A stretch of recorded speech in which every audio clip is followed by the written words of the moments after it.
Hi, good people. How are you doing? I hope you are doing okay. Okay, today I'm going to talk about how the world operates because in this world, we are living in a world like that. So many people don't know why they are poor, or maybe why their life seems to stagnate, or why everything seems to be falling, or why everything is the way it is. Yeah, it's by design, but you can't say that everything the way it is by design, and it has been like this for as long as the world has existed, and there's always the dichotomy of the right or wrong, the good and bad, black and white, the yin and yang. Yeah, that is how the world has operated, but most people don't know how the world operates. And if you don't know how the world operates, and if you don't know how the systems operate, you are most likely going to be a victim of this system. But okay, what is the system, and how does it operate, and how can you beat the system if you are within it? Okay, there are two ways. The system has been operational since before what? Like all the kingdoms that have existed in the face of earth. If you go to history, there have been so many civilizations. There have been maybe before the floods, there was a civilization, and then it was wiped out because of because of the things that they were doing at that time. Then after that, there came another civilization that was also controlled by the system. So the system has been working all that time, and in order to understand how the system works, you have to understand the dichotomy of the good and the evil, and the white and black, the yin and yang. Of course, with the good, there's always God. God represents the good, and with the evil, there's always Satan. There are so many names for Satan. There's Lucifer, there is Morning Star.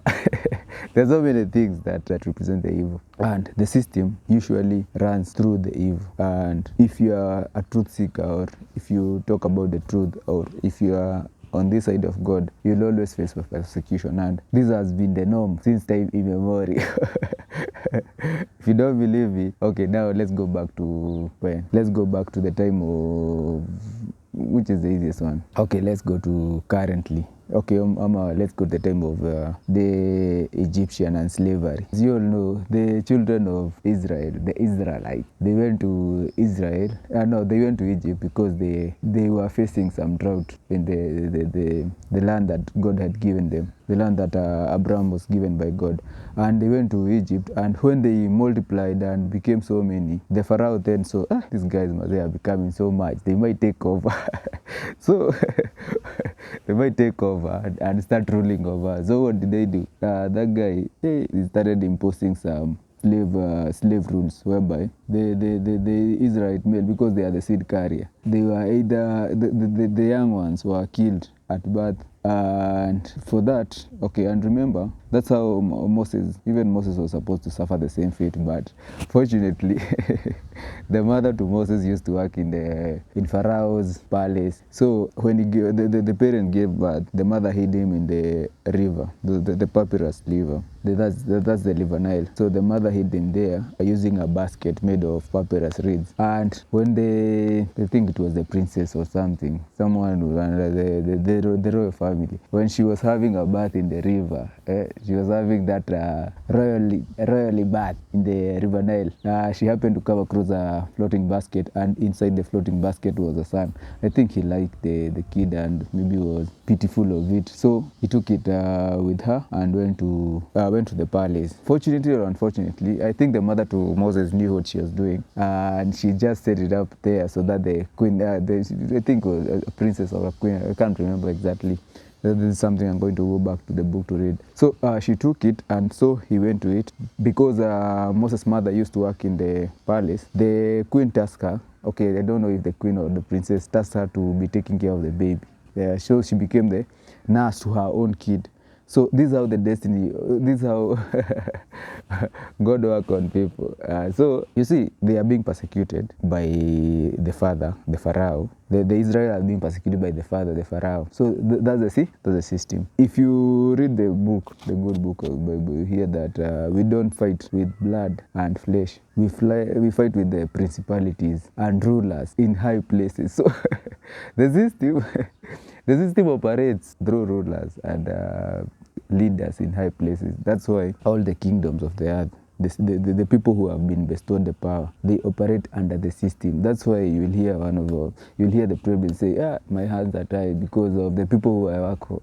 They work for the system. The system is the one that control them and is the one that put them there. So when you hear them saying, my hands are tied, I can't do that. That's why even now the system is killing us. But it's not I can't say like it's the fault of the president because he doesn't control things. If you get to know how the system operates, it's another level of spiritual. It's something spiritual. That's why so many people are like, their eyes are closed. They can't see how the system operates because it's not the system. It's the devil's system that is operating, and it's the one that has enslaved people so much so that they can't be able to see even something that is happening to them. And I'll be talking about that. I'll be talking about how the devil has been able to convince so many people that the devil is not there, and that's why so many people are very poor. And in order to maybe so many people are very poor. It's not out of their own maybe violation. It's because the system has made them that way. And for you to either maybe to get to become rich in this system, there's something that you have to do. You have to give up a part of you that you love so much, and that means that if you are working the system, you have to give up your hours. You have to give up your youth to work for the system, and that's why you work for so many years for the system. It's not that if you leave the job that you'll die, no, but the system has convinced us that the only way you can exist and be happy is by working for the system. And so the system is sucking your youthful energy so that it can run its operation. And one thing you'll also understand, and you don't think that you can also agree with me, is that the system is run by a handful of people who are very oppressive. And the reason why they are oppressive is they give you the freedom, then how will they get the energy? Because your suffering is how they get to run things, because that's how they have it.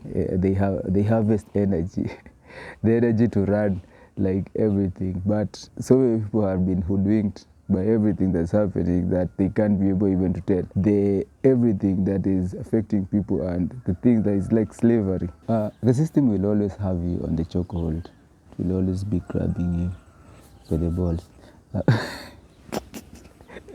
I know it sounds funny, but that's how it operates. And it's unfortunate that our world currently is run by, like I said, it's run by a group of people. It's a cabal of people who operate as gatekeepers. If you don't believe me, choose any industry.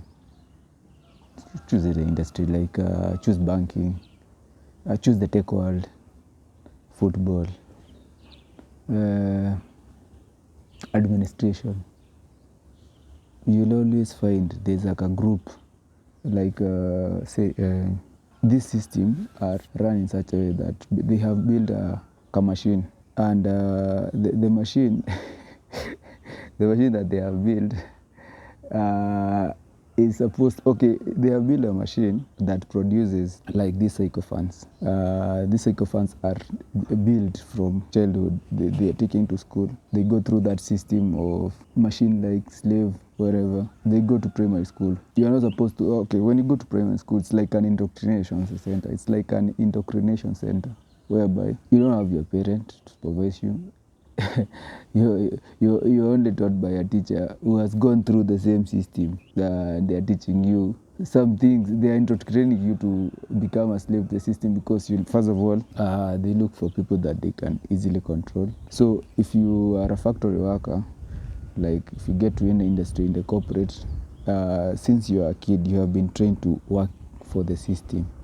That's why you go to school and they use the grade, and the grade, those grades are there by design.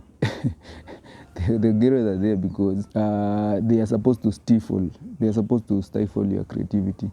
And when they see that you are creative, they will also be looking for ways to those standard grades. They are there to stifle because the subject that you are learning. Who wants to learn agriculture? Surely, how will not agriculture. But you are supposed to learn agriculture, but agriculture is there, but it's God given. Like this is something that I've done since I was a kid. Why should you then introduce it to me?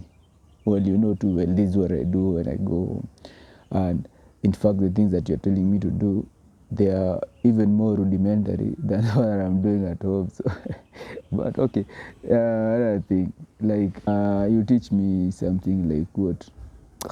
There are so many subjects that are supposed to be out of that curriculum, but they have to be there because they want to churn a person who is like a robot. They come, it's like a conveyor belt. Class 1, class 2, class 3, class 4, class 5, class 8, Form 1. Another conveyor belt, Form 4, you graduate. Those who have maybe passed, the system usually rewards those people that are faithful to it. So if you get good grades for in high school, you go to the university, you get maybe a better grade. The grading system is there to help maybe propagate you to become the best that the system needs. So obedient, first of all, easy to control, easy to rule, so that even when you're taking there, the nyafaras, nyafaras are the baddest. Those are the gatekeepers that the system used to control you. And you remember during slavery, any slave person, maybe a woman or man, who either showed any form of maybe truancy or not going against the system, they were flogged in front of the others as a warning. This is what we do to people who usually go against the system. So that's why you usually see people in jobs getting interdicted for shit that very, very, very small things. But if you didn't know why, it's because the system wants you to operate under fear. And with fear, then you have to follow it to the latter. Thank you very much. We'll be continuing with this, and so continue to follow me. This is what we'll be doing. This is part 1 of how the system operates. Thank you very much. Enjoy your day.